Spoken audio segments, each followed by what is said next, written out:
Pizza delivery drivers are some of the most scuffed people in the United States. And I'm speaking from experience. I used to be a pizza delivery driver, and let me tell you, I'm scuffed. What's up, guys? This is Groovy Grass, and I'm coming at you today with a few shorter stories about one of the most skitz people I've ever known. Cody. Now, Cody, first and foremost, is a solid dude. Second most, he is a functioning alcoholic. So he was a delivery driver at Pizza Hut with me. And I was at Pizza Hut for a decently long time, like 3 years. Cody, as far as I know, still works there. He's been there for over 10 years now, probably close to 15, assuming he's still there. This man has insane dedication to the Pizza Hut grind. I mean, just absolutely, I I don't know how he does it. He just works, goes home, games, and drinks.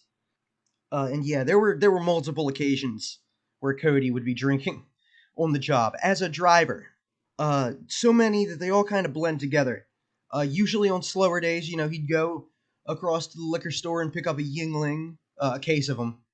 Sometimes I'd get one that was lit, but yeah, just a lot of things like that. Sometimes he'd have a little bit of whiskey in his car.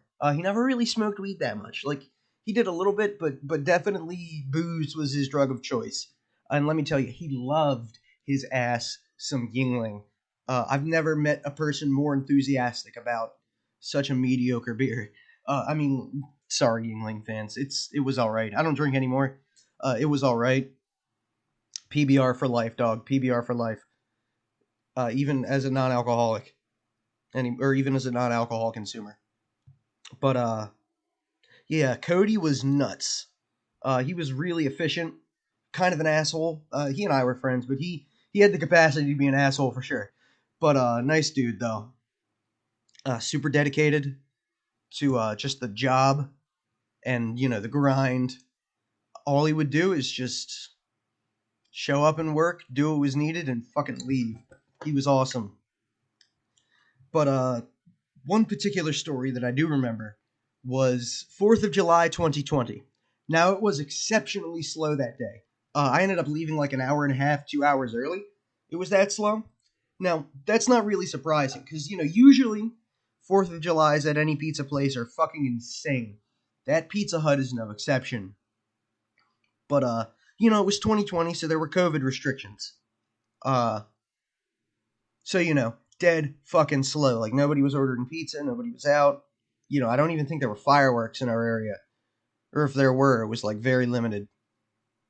But, so we were slow, and I think I'd came in, excuse me. I'd came in, and he was already drinking. Like, he'd been drinking his entire shift, I think. He had, like, a 12er, or maybe even a 24 of Yingling. And, I had like one or two. No, I didn't actually. I was doing keto. I didn't have any Yingling. Pardon me. Actually, he went and he bought me I think a fifth of Jack Daniels from the liquor store across the street. I ended up taking that to a party, having a good time. But, a pool party. But anyway, this man was sloshed going on deliveries. He was just built different. Like, he didn't ding his car. He didn't fucking get any tickets. He would just do his fucking job.